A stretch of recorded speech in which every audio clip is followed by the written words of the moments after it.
Howdy. What's up, y'all? Doing a little quick Facebook Live here at lunchtime, or my lunchtime. So I want to talk about some shoulder health issues. I can't get this camera right. Some shoulder health issues. How do we use these bands correctly? What's the point of them? All that good stuff.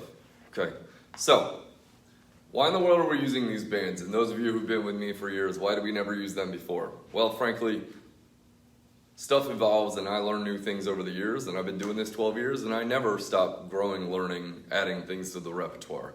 But this is one of the most important things I've added.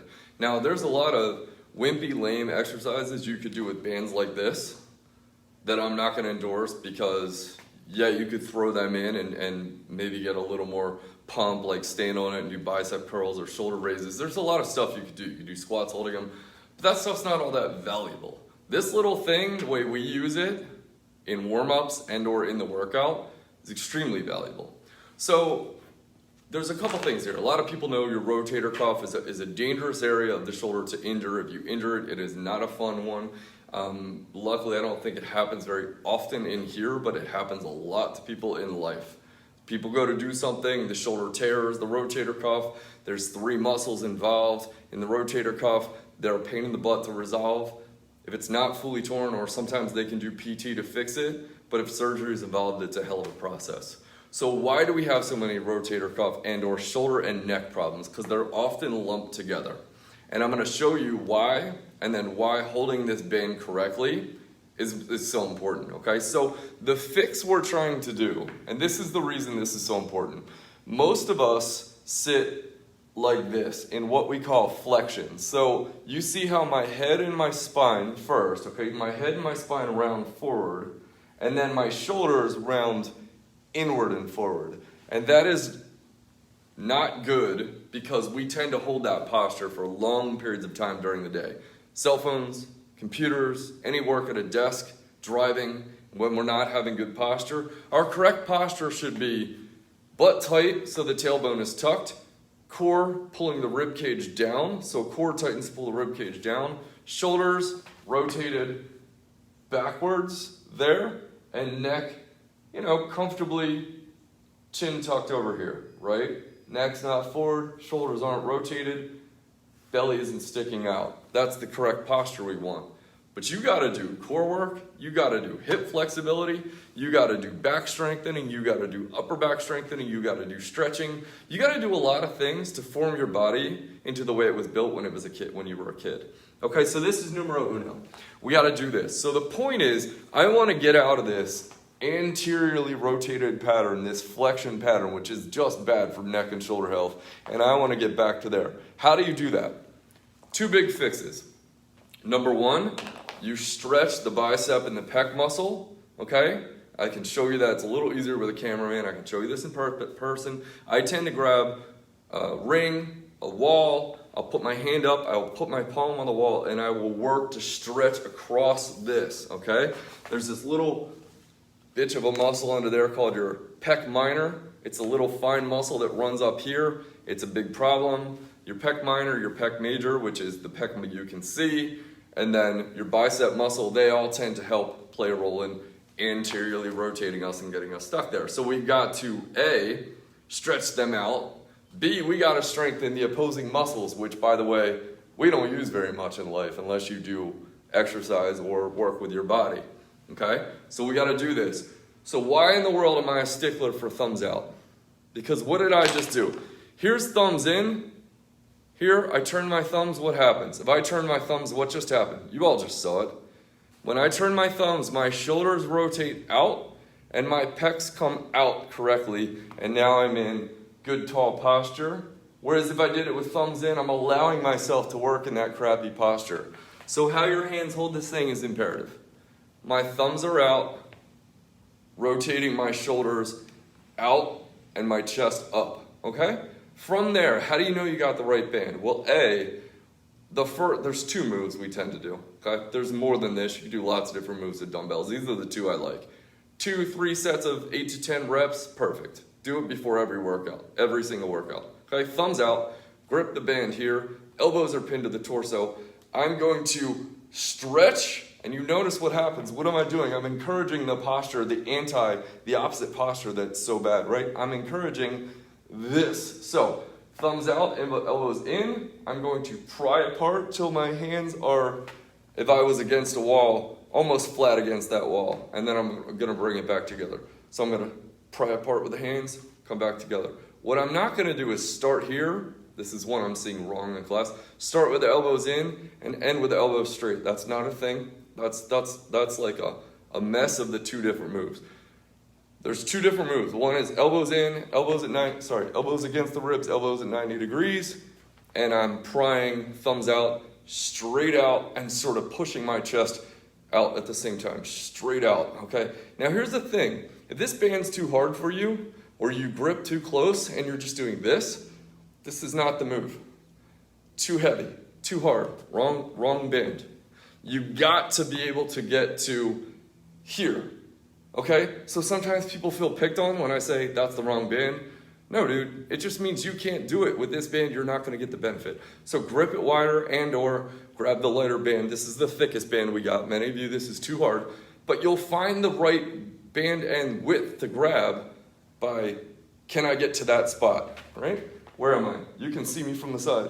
I'm almost parallel with the body. So that's what I'm trying to do. I'm trying to rotate, keep the elbows basically in. They might come off my ribs a little bit, but like basically inward, right? Okay? So that's number one. Number two, again, thumbs out. I'm gonna grip it wider because this is harder. The elbows stay locked. No bend in the elbow. So this time I'm here and I'm gonna come, I gotta find my width. I'm gonna come all the way out. Now I am actively, you can't see it, but I'm actively pulling my shoulders back and squeezing between my shoulder blades. So I'm gonna start with that. I'm gonna pull my shoulders back.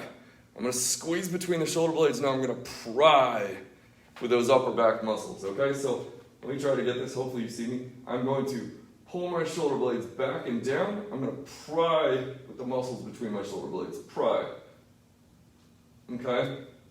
And again, I hope I was in the camera correctly. Again, 8 to 10 reps, 2 to 3 sets of both, okay? This should feel a little bit tiresome but not exhausting. And if you can't get the full range of motion, which is all the way out to there, it's the wrong band or the wrong grip. Okay, you noticed I repositioned my hand. When I do the close grip one with the elbows in, I'm here. When I'm doing the arm straight out, I grip probably 2 inches wider, maybe 3 or 4 inches wider to be able to get all the way out. But the key is, thumbs are out in both positions, which is fixing this big rotation problem in the shoulders and the pecs, okay? Thumbs out, and we're gonna pry all the way across. It's all developing and using this weak set of muscles in our upper back, which most of the world doesn't use, but you use because you do our kettlebell program. And if you aren't using the kettlebell program, you need to be, because we've got to strengthen muscles that are a problem, not fear the body, okay? People fear rotator cuffs because they're weak and they're immobile. So what do? You get strong and mobile. Cool. Fix number 2, this is why you're doing a lot more rack carries and rack marches and overhead carries and overhead presses. Overhead presses have a ton of value in the world, a ton. So if we just do bench press or floor press in here and we just continue to develop these guys, what am I gonna do? I'm gonna make this pattern more of a problem. Okay, so we gotta do band pull aparts. We got to do lots of rows because that works the big boys back here, right? So band pull aparts work the weak muscles. The band pull aparts work the weak muscles. Rows work the big muscles like your lats, your rear delts, your upper, all right? Big guys, rhomboids, things like that. Muscles that help pull the shoulder blades back and down and the shoulders back and down where they want to be. And then the other piece is doing overhead presses. Once we've worked on having the shoulder back and down where it belongs, then working on a lot of overhead presses. And everybody in here knows we do kneeling presses, seated presses, alternating military press. This is an awesome one for developing good rotator cuff stability and good shoulder health. It is very hard. You can't move a lot of weight, but in the alternating press, unlike the seesaw where I'm here and here and here, the alternating press, I'm locking out in this position, okay? And I'm stabilizing with this left arm while the right arm goes down and up, left arm goes down and up. And the one that's not moving at the same time is working crazy strong to stabilize this shoulder while the other one is working. Okay? So I love the alternating press. You can't actually move as much weight with it, but you're working the big muscles, but also the really weak stabilizing muscles. So a lot of you have learned to get up, the Turkish get up, but most of you don't know how to do the Turkish get up. The Turkish get up is incredible for shoulder health and rotator cuff stability, but so many people, it's a barrier to entry. They just can't do that move. But you can do band pull aparts, you can stretch your pecs out, you can do lots of rows, and you can do overhead work, especially ones that are going to work stability, like our alternating military press. If you put all that together, maybe not overnight, but over months, you will change your neck and shoulder health. You will, I wouldn't say injury proof, because look, you're alive, there's no injury proof, but you'll damn near as close to possible injury proof your rotator cuff, your neck, your shoulder, your problems by strengthening these moves. A little quick testimonial. 12 to 15 years ago, I had horrible neck pain all the time. I would tweak my neck. I would be tears streaming down my face for 2 to 3 weeks at a time. I would be ice to make it even pain, like bring the pain down enough to be alive. I would get treatment and treatment and treatment and treatment. And then I started using kettlebells. And then I started working on all these muscles of overhead pressing muscles and stabilizing muscles. And it's not that I never have that problem again, because I do. I had this old injury, and 8 years ago I tweaked it badly. And I learned, I did what I say, fail forward. And I have so few problems with these issues anymore. I have not had a blowout of my neck in 12, 13, 14 years probably. 8 years. I haven't had any problems, okay? So one time in the last 13 years, one time. And I guarantee that time I was ego lifting. I wasn't lifting with my brain, I was ego lifting, okay? I was having this issue constantly through my late teens when I injured at wrestling, through my 20s and early 30s, constantly, until I started doing this work. It's never too late, you can always rebuild. Stretch what's tight, strengthen what needs stabilizing, work the opposing muscles. That's the whole point of band pull aparts and overhead presses. Everybody needs to be doing them. If you have pain in this problem, you need to be doing them, probably with light weights, probably with other mobilizing drills I can help you with, possibly while working with a good chiropractor or PT, because sometimes you got to get some treatment to break through this pattern. But the point being, band pull aparts, this needs to be a part of your everyday lifting routine, okay? So make it so. All right, I'm just gonna check, there's one comment.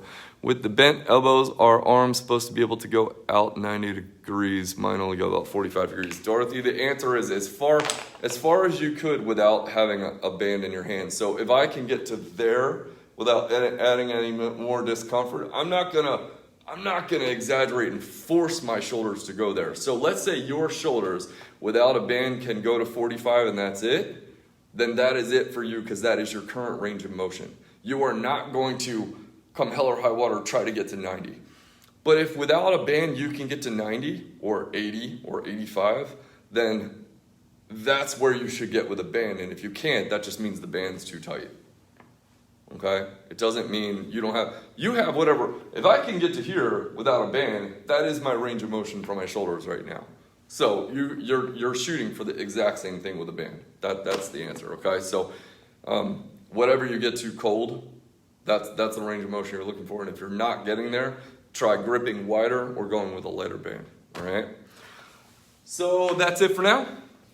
I hope you put this into practice. I really hope you start doing this 2 to 3 days a week. I do it before every single workout. I would come in here, I would grab the band, I would do some mobility drills, okay? Stretching more a little after the class, but like, what do? We get our thoracic rotation, cat-cow going. We lay on our side, we get our thoracic rotation going. We work on our band pull aparts. We start creating mobility in that upper back and then stability by doing these guys. Great little prep, okay? That should be part of your everyday routine. If it's not, do that now. Thanks so much, folks. Till next time, bye.